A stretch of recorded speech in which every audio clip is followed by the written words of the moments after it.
Okay, I'm here with my good friend Mark Albert, who is a real master gardener, not just someone that has a little piece of paper sign that says that they're a master gardener. He really taken the class, so and he hasn't taken the class, but he's got what it takes to make plants grow. Unlike me, I'm not very good at maintaining things, but he really bends his life around taking care of plants. He's a plant man, basically. Yes, I'm a plant man. A plantsman. And he collects Feijoa, or also known as Pineapple Guava. So we're here to look at his Pineapple Guava collection, which numbers about 50 plants, I guess, or 50 different varieties, including a lot of seedlings that he's grown. And we're going to talk about, let's just start with what they are, where they're from, and what the climate limitations are. Okay, yes, you can see here's the Pineapple Guava bush. You notice the wonderful color that it has. It's kind of two-tone green, kind of a little bit like an olive tree, but has a more lovely symmetrical growth to it. It's definitely one of the most wonderful of the California landscape plants that you can plant. Not only does it make a very nice visual screen because it's an evergreen, so it never loses its leaves, and it's very dense, so you can't see anything behind it. But it produces fruit very dependably pretty much every year, as long as you give it enough water. And nice flowers. It has very nice flowers, which come quite late in the spring. It always misses the frost, even here in Northern California. May and June it blooms. And the blooms are also edible. The blooms are very edible. Great big things. They think that probably those big blooms are for attracting birds as a pollinator in southern South America area, but we don't have birds that are that attracted to it up here. Occasionally a flock of starlings will soar in and do a big flurry and then soar out of here like starlings do. Do they eat them? They're just eating the petals. They leave the ovary. And that pollinates? That pollinates, oh, definitely. Very interesting. Because they're just jostling it. Yeah. Huh. Yeah. Interesting. I don't think they're necessarily transmitting pollen from one to the other, but they're just creating such a fracas that the pollen's just falling everywhere. Huh. Yeah. Yeah, I haven't seen any other pollinators on it. So it's a wonderful plant. It's in the MYRTACEAE family, which is a southern hemisphere plant group, very large group, like the eucalyptus and the tea trees are all part of that MYRTACEAE group. But the MYRTACEAE don't come very far north. They don't make it. There's very few MYRTACEAE plants in the northern hemisphere. Now, what the relevance of that is that the flavor of the Pineapple Guava it has a MYRTACEAE resinous flavor. Right. What we call a guava flavor. It's quite different than almost any flavor of any fruit in the northern hemisphere because it's bringing that MYRTACEAE. Like an aromatic, yeah. It's resiny and aromatic and a little bitey. You know, it's got some edgy. It's a little edgy. It's actually very medicinal as well. They're doing a lot of cancer research with it right now. With the fruit? Yes, with the compounds that are in the skin of the fruit. Yeah, and it's that little resinous compounds that they're really interested in. So it's it grows in the southeastern South America, which is the temperate zone, not the tropical zone. It doesn't grow in the tropics. So it's very much like California climate, in fact, but somewhat milder. Probably in its million-year history of evolution, it did endure some extremes, and so it does have the ability to adapt to low water conditions. I've heard by word of mouth from people who lived in Uruguay, for instance, that it can not rain for 3 years there. So that would be definitely trying circumstances, and perhaps that's why it does have quite a bit of drought tolerance. However, it's also a pretty smart plant. It doesn't try to make fruit, or it doesn't blow up the fruit and mature the fruit on those types of years. So it is a lot like a chaparral plant in its opportunistic characteristics. It tunes into the climate zone very, very well. It doesn't even blow up its fruit until it rains here in the fall, and because it doesn't have enough water to do that. And it's actually hard to supply enough water by normal irrigation methods to really get a blow up. But as soon as that rain comes, bang, within 2 weeks, suddenly you go from, I didn't know there was very many fruit on that bush, to, you know, hundreds and hundreds of fruit of this size right here. You know, 1.5 long. This is kind of a normal size Feijoa. And the normal season is?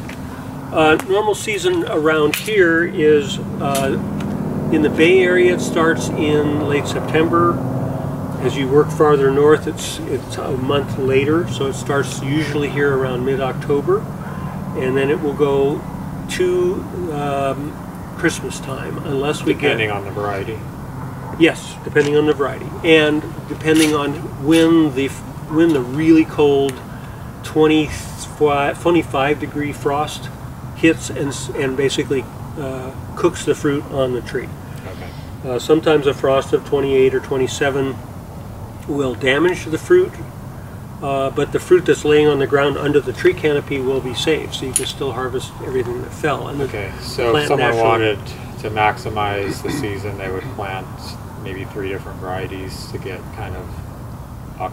Yes, in Northern California you could probably get, I tend to divide my seasons into 3, the early, the mid, and the late. So maybe 2 months. As you go farther south, and in some of its prime areas like in South America, you could call it even 5 seasons, but that's because they don't cut off so severely, and they have a milder, wetter climate with 3 to 4 inches of rain every single month of the year, and so that it naturally extends their climate and their fruiting time.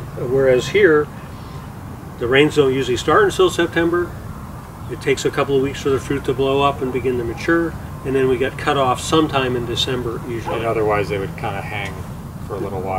They continue to ripen. They will continue to ripen. Because I can see there's a lot on the ground, but there's also a lot sitting on the trees. That this is not, like haven't swollen. Yeah, right here they're still swelling. They look lean. Yeah. I mean, I would say generally here in the past, Thanksgiving is about the peak of the season, and it can go to Christmas. So the later varieties start after Thanksgiving, the mid-season varieties start in November, and the early varieties start in October. So basically you have October, November, December. And the low temperature, what do you think they'll tolerate as a low? They'll tolerate at least 10 degrees, as long as it comes in the dead of winter when the plant is fully cold hardened off. No new growth. No new growth. Yeah. If we got an early hard frost, it would probably just kill the tips, right? Most likely. At the most. At the most. At the most. Okay. I've never seen more than a couple inches. So maybe they could grow, I don't know, do they grow up in maybe to Seattle or something like that? They definitely grow in Seattle. Okay. Absolutely. I have friends, some of these varieties, my own varieties, are growing in Seattle. Okay. Yeah. And then probably down into the parts of the Southwest, Arizona, as long as they get enough water, maybe? Yes. I have people who are growing my varieties, and I've sent scions and seed to who are in South Texas. And they're claiming that their landscape trees produce small fruit under an inch in size, and they're thinking that my varieties have been selected for more size. So it's an experiment. I'm hesitating to promise them that my fruit will be bigger down there. It could be a climatically induced. They just may be under more stress down there. Yeah. Whereas here we actually have a very lovely October here in Northern California. Usually. Even November is usually quite nice. Yeah. So still expanding the possible range. Yeah. So how long have you been growing these? And you said you have probably around 50 varieties. Yeah, there's probably 50 varieties if I include my own varieties. Your own seedlings. Yeah. Okay. Yeah. And have you grown seedlings that you've rejected, or do they all seem to be good?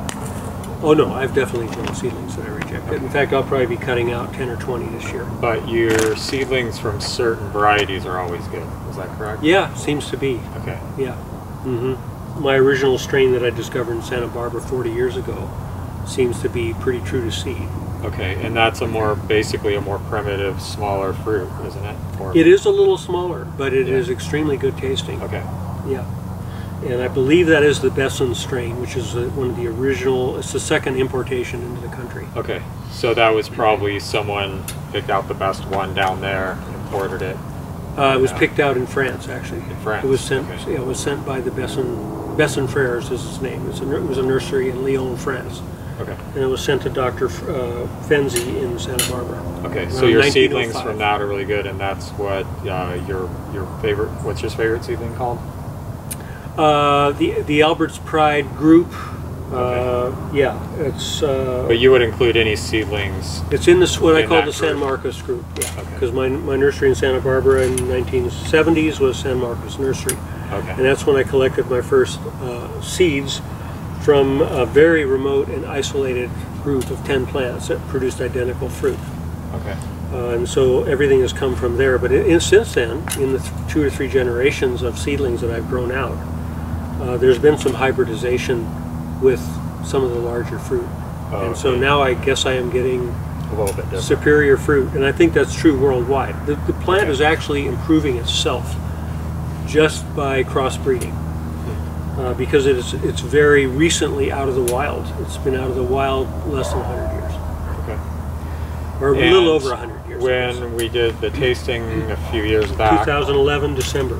Yeah. your seedling, Albert's Pride, Yeah, was the best fruit. I went through, tasted Yes. everything. that's true. I didn't know what I was tasting, and I narrowed it down definitely to that fruit. I remember. Yes, that's And true. That was the best fruit. It was not the largest fruit, so No, that's a good lesson. Because there's all these improved varieties that are quite large, but this is not a large variety, and it's still the best tasting. yes, I have had seedlings that actually have had 4-inch fruit, Wow. but it was awful. It was more than twice that big. Yeah. Well, that's not that uncommon. But I immediately cut it down and threw it out because it was just awful fruit. Yeah, that's not an uncommon phenomenon for sure. Yeah, at some point you're going to lose the density Yeah. of the flavor. Yes, it's true. But I do think we can continue to work on them and get a little more size. I like more than in 1-inch size myself. Oh yeah, sure. If you can get it. yeah. I mean, a 4-inch pineapple guava sounds great. Well, I'm perfectly satisfied with my own, with this size right here. This is Abadaba, one of my seedlings. Really? I'd be perfectly satisfied with that. Yes. I mean, that's quite large. What's that? A full 2 inches, more than 2. Oh, way more. Yeah, 2.5. Yeah, 2.5. yeah. That's an 80 or 90 gram fruit, which is just fine. This is an average, though. This is. It's not an average. That's one of the bigger ones that's on here. Yeah, but there's quite a few on here on the Okay. Abadaba that's 60, 70 grams. That's also quite nice. Well, let's. Why don't we get the camera in closer here and let's cut some of these open, because a lot of people are just not even familiar with these at all. Yeah. Okay. Okay. Let's talk about the fruit. Yeah, this is the Feijoa fruit. Important part. It's not real pretty. It's green. And there's not a whole lot of variability in it. Nobody's discovered anything radically different color. It drops on the ground before it ripens, and so the fruit is not hurt when it falls to the ground. And then it's ripe 3-4 days later. So it's very nice to come out and harvest the fruit off the ground. You don't have to pick the fruit off the tree at all. In fact, it's better not to, because it changes very fast on the tree. And then you can take them in the house and you leave them on your counter, and it smells up the room really nice for a couple of days, and then you can basically eat the fruit at the level of tartness that you like. It's pretty tart right at the beginning, and even in a matter of 48 hours that tartness is very, very muted and gets balanced by the sugar that suddenly comes forward. And it's almost like the acidity disappears, though, isn't it? yeah, it's almost like the acid turns into sugar. Yeah. Yeah. What's interesting is it continues to ripen even further, is that it gets softer, and then both the sugar and the acid disappear, and so it becomes somewhat bland. Weird. It's very weird. It's part of the chemistry. It's very unique chemistry. So, this is a very large fruit. This is kind of the range of sizes here. On this variety. Well, actually, this is 2 different varieties. This is EDENVILLE Supreme, and this is Abadaba. And they're right side by side. So, generally you would cross-section the fruit to really get a look at how it's made, and you'll see it's generally in 4 sections like this. And the interior white meat is the sweet part, and the locules, those are called locules, there's 4 locules, those are full of pectin. And the pectin content is very nice, it's very healthy. It does not give you the runs or anything when you eat them. You can eat 30 or 40 of these with no problem at all. And I'm eating the center of the fruit out right now. And it gets a little more intense as it gets close to the rind, like a lot of fruits. The skin is actually digestible and edible. It's just pretty intensely flavored. Some people like the skin. It's real guava tasting skin. The interior part is really sweet and luscious and a little bit like a strawberry, like a banana, like a lot of things, but with an extra aroma. But not quite. Yeah, because like it's got that extra aroma that's very unique to the MYRTACEAE family. It's a fairly complex flavor. It's very complex. It's what I call high-end flavor. And that high-end flavor is lost if you cook the fruit, but the pectin content will make a very good jam. So if you can cook the fruit into guava jam, and it's very much like the Mexican guava jam when you cook it, because you basically are boiling off those high-end flavors and getting down to the pectin and that MYRTACEAE flavor. But guava jam is a little bit bland, but it's very high in pectin and gels up just on its own. Yeah, I don't know how to describe the flavor. It's... Well, I've found that, you know, out of 20 people who've never tasted it before, 19 are going to say, wow, that's really good. And maybe 1 out of 20 people are going to say, what's that peculiar flavor that I just don't want to eat? Yeah, there's a peculiar medicinal, there's a aromatic slightly flavor. Greenish medicinal flavor that is not very prominent for most people. For maybe 1 out of 20 people, that flavor kind of comes almost forward. like you would think of as eucalyptus or yeah, Vicks or one of those that kind MYRTACEAE resinous flavor, yes. Yeah. And some people have a higher sensitivity to it. Most people think that's just part of the flavor, and they taste the sweetness and the acidity and the aroma, the nice aroma. So it's really quite a lovely fruit. It is a highly perishable fruit, and that's why you're probably never going to get a fruit in the supermarket that was picked or ripened correctly. Right. But now that we have the farmers market movement, the fruit can get to you within 3 or 4 days. I don't think it's going to be a problem, and I think it's actually going to become quite popular now. For home growers, you wouldn't need more than a couple of plants, really, maybe 3 plants that ripen slightly different. Yes, that probably would do it for most people. And you're still not going to keep up with eating them. But that's okay. It is quite fine. Right. All the fruit disappear in 2 months anyway from the rot. And you have chickens, you can feed them to your chickens. Yeah. Yeah, it's a lovely fruit. So I've been growing these for about 40 years, and I didn't realize I was getting into breeding, but by planting seedlings of your own, and by accidentally letting them fruit before you get around to grafting them, which is what happened in this particular, both these rows, all 300 feet of these rows. These were seedlings of my own. All seedlings? Almost everything, yeah. A few of them have been interplanted with grafted trees that I knew were good. Like this one right here is a test of the EDENVILLE Supreme, one of the better California rare fruit. Yeah, that one was ripe enough that the sugar was starting to go. Yeah, it went over. And usually you'll get a color change. If you keep them on your back porch and it's quite cool out, they can last for 2 to 3 weeks even and be just fine. So it's really quite a lovely fruit for, and I recommend it. I do not recommend it for commercial people. I recommend it for home growers and a few farmers market people who need fresh fruit at this time of year. I don't think it can be refrigerated and kept for very long. Mm-hmm. And probably never will be. It just doesn't seem like it has the potential. I don't think it has a lot of this genetic leeway, you know, like the apple does, where you have a lot of different species, and by crossing the different species, you can get it all over the place as far as color, texture, season. Yeah, keeping. Right. Now there is quite a variability in the varieties on the thickness of the skin and the thickness of the outer white rind Right, inside. the part that's hard that you don't want to eat. Now, what you probably have not noticed is what they call graininess. This one's grainy. Like a pear.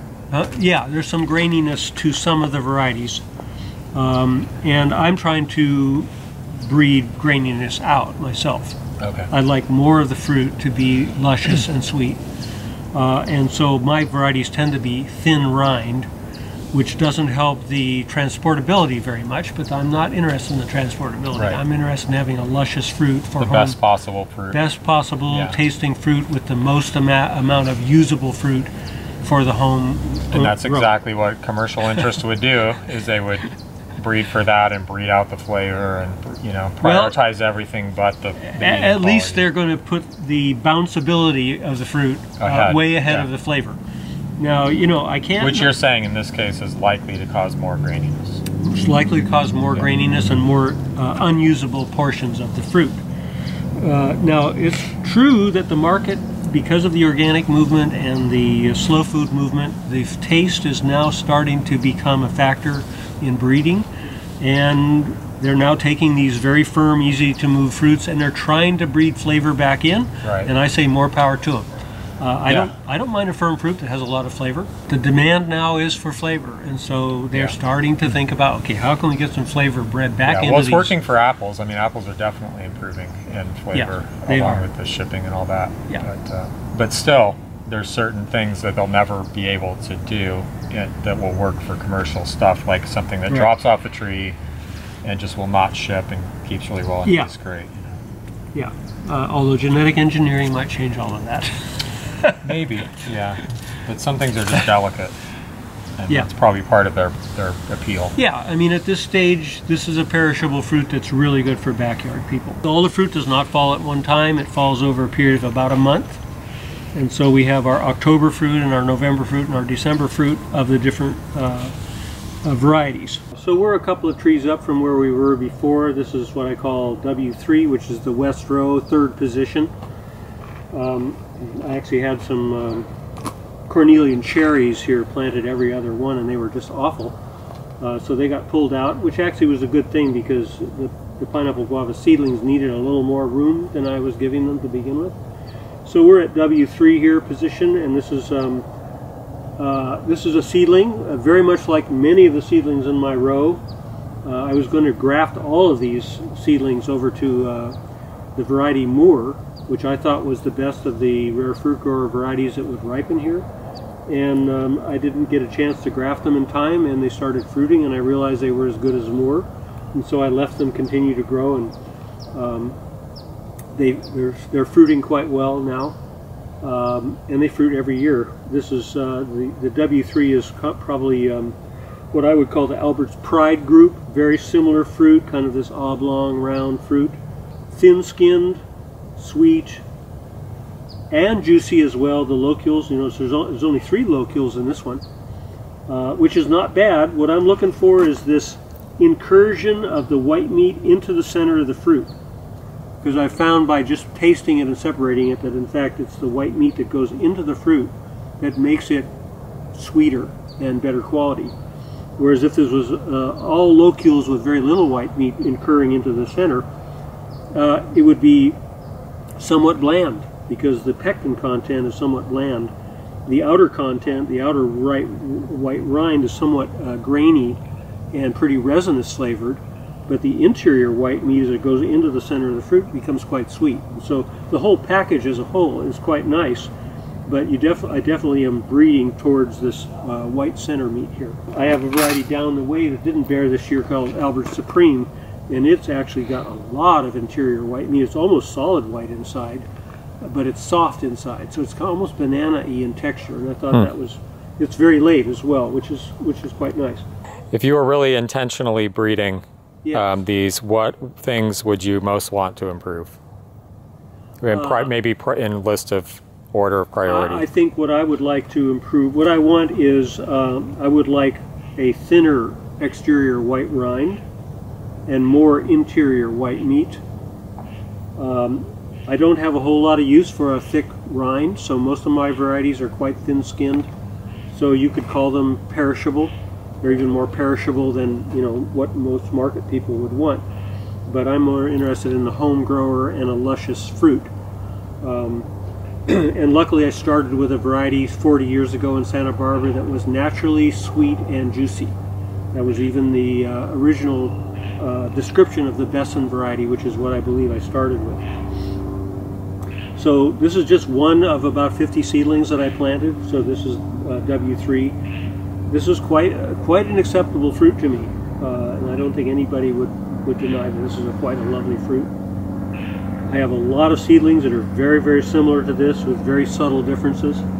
And size-wise, it looks like they're not particularly large, but they're not particularly small. This is what I would call good size. I don't need a fruit any bigger than this. I'd like a fruit a little bigger than this, but I don't need it. That's a low priority. You want the thin skin, the sugar, juiciness. Exactly. So the other question would be flavor and variations in flavor, like what you're looking for. There are variations in flavor, and I think the flavor of Feijoa has improved a great deal just in the last 4 or 5 generations all over the world. And I think that's partially because humans are more familiar with Feijoa, and so our palates are becoming more educated. And so we're actually asking a little more from the plant now. And luckily, because it's so new out of the wild, every generation actually is an improvement, which is quite natural when you take different genetic strains and just cross them by either naturally or unnaturally. You're going to get some improvement just in the natural hybridization. Just because, and I do have, I did collect all of the varieties that I could get from the California rare fruit growers. So I had almost all of them growing side by side. And that naturally set up a very good situation for hybridizing, even without me using a paintbrush or anything. Okay. You notice the plant has a wonderfully symmetrical look to it, and it's also very brittle. It's wonderfully brittle. I mean, it's very easy to prune it. You can just... Oh, yeah. Yeah. You Cool. almost don't need a pruning shear to prune it. Okay, this is W3 now. Is this... You can see there's only... Wasn't it W5 that was the best one? Do you have a best one? There was a best one that emerged during the tasting. W9. W9. Well, actually, you guys didn't taste W9. The best one was number 1, NW1 at the end of the row here. Yeah, that was the first one that fruited. Oh yeah, that does look very meaty and juicy. Oh, it's quite good. Oh yeah, that is good. Yeah, but see, all the Albert's Pride are like this. Okay. Especially if they get a nice couple of rains. Okay, well, let's move along here. Yeah, my big tree, the Supreme, didn't do anything this year. Well, actually, I do see one fruit. There it is. There's one fruit of Supreme just starting. And this is the shape of Supreme right here. It tends to be a little more pear-shaped, more tapered at the top. And this is about the smallest it gets. It doesn't overbear. It looks a little underripe. It's just definitely underripe, although this may be fine in a couple of days. It does not overbear, which is why it actually, the size on this is quite nice, but also the texture on this is also really, really good. We could cut this open just for fun and see if I can show you the more white meat. I don't know if this one will do it or not. See if it's any different or not. Yes. See, this is Albert's Pride, Albert's Supreme. You notice that even the locules are not clear like the other ones. They're more whitish. Definitely. And yeah, they're not like clear jelly. And so that changes the texture and the flavor a little bit. And really, it makes it more banana. Really, it's not just that, but you're really kind of getting more fruit because the pulpy wet stuff doesn't have much fruitiness to it. Yeah, that's not what you want. Yeah, that doesn't have much fruitiness. So yeah, that's what I'm trying to do, is increase the white meat into the locules. Okay. And this plant... So does this one have a number name? W9, yeah. This is the W9. This is W9, yeah. West row, number 9th position.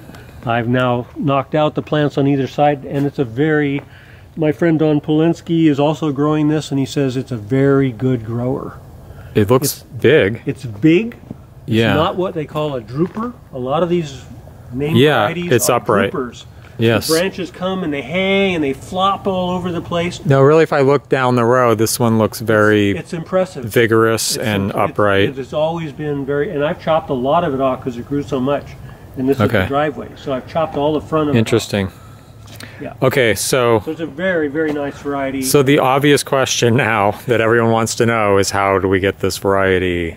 Well, actually, Patrick Schaefer is selling this variety for the last 5 years. He's grafting it? Grafted. So you can buy that through his nursery, which is, again... It's called Cool Hybrids. He's a little hard to find, but you can get a hold of him on the phone. He's not on the net? He'll be, I don't know if he's actually, I don't think he actually has a web page yet. He is going to be at the Santa Rosa Scion Exchange. He'll be at the Boonville Scion Exchange this year. He basically makes 50, 60 plants a year, and then he basically pretty much sells them out, not only by people calling him, but at those 2 Scion Exchanges. Right. So if you're local to, you know, Sonoma, Mendocino County, you might be able to go to one of the Scion Exchanges and... That's the easiest way, yeah. Yeah, and get one. Patrick, I think, will ship. If you'll pay the shipping charges, he will ship them. They're in small pots, only 1 or 2 gallons. Okay. And then the other option is that people can sometimes get seedlings? Oh, yes. I give away hundreds and hundreds of seedlings all the time. At the Scion Exchanges? I can mail seedlings in an envelope. I can mail seeds in an envelope. That's no problem. I do that from all winter long. Okay, but I don't want to just give out your name. Well, because... don't worry, they can find me on the internet. Okay. You might get deluged, though. Or they can hit you up at one of the Scion Exchanges. This is MARION here. This is a New Zealand variety. It's taken a couple of years off, but it's a pretty impressive variety. Very classic, long shape. Not an easy variety to find. I think it was pretty good, but then it took a couple of years off, and so I thought, well, maybe I shouldn't be touting it too much because it's not real dependable. Well, cut one open. I'll taste it. We'll cut one open. Let's try it out. That's pretty nice. Multiple locules, more than 3 or 4. Sometimes I find that having a lot of locules gives you more total white meat into the center. Yeah. Okay, let me... Now, whether it has the sweetness and the flavor? Yeah, it's actually pretty sweet. But it's got a pretty thick rind. And actually a pretty good acid balance, too. That one seems like a pretty good stage. It's maybe not bad. Just a little underripe, but it could be. I don't know. The acidity's kind of nice. It could be the ripeness, yeah. A softer one. Sugar's gone. It goes over pretty fast. Yeah. I think it's impressive for the size, but you know, I don't rate the quality to be quite where I want it. Yeah. And the texture to me is not quite fine enough. It has a little bit pretty grainy. A little coarse. Yeah, a little coarse. But it's an impressive looking variety. I can see why somebody, you know, put a name on it. I have Pride and I have Joy. This is probably Joy right here, very similar to Pride. Very similar to that W3. The differences are somewhat subtle, but you know, when you finally cut the fruit open and taste it, that's where you get the big difference. You know.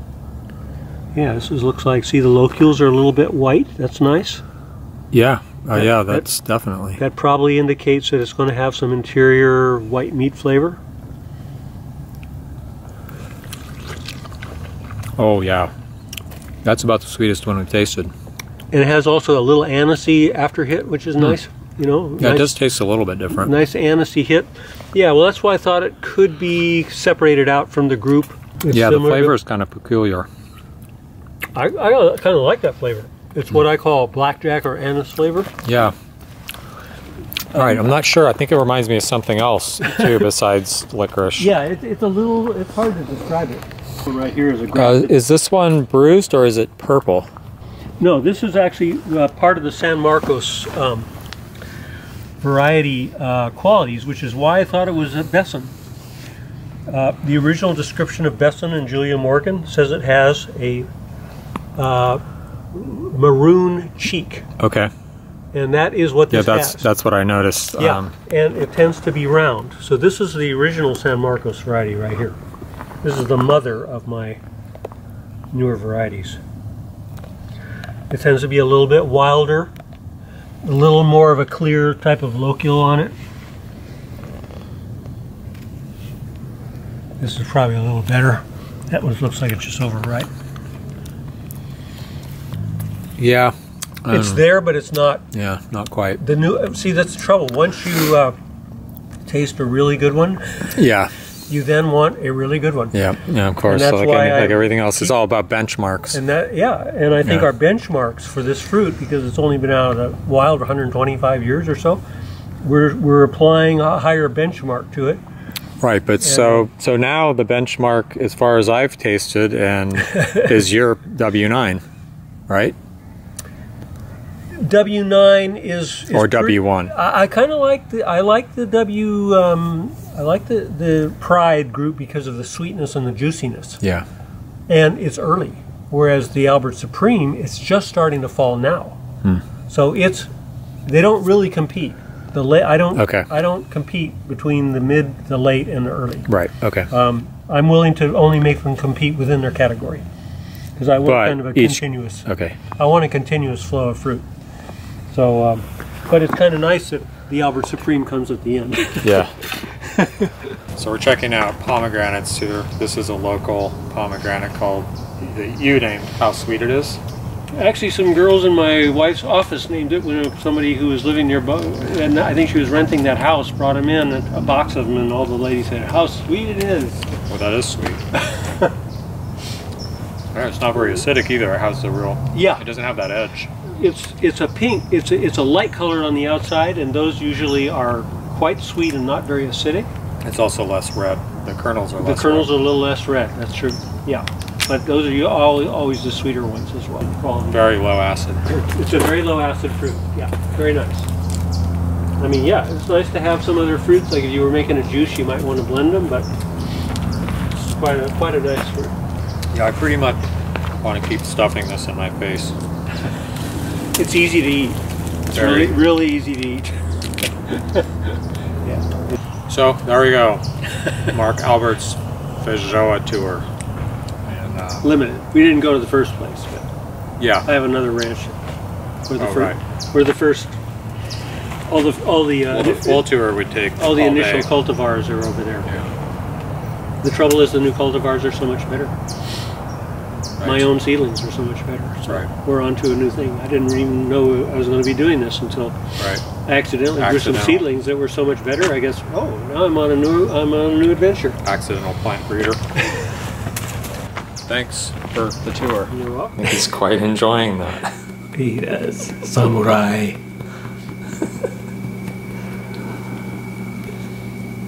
Delicious.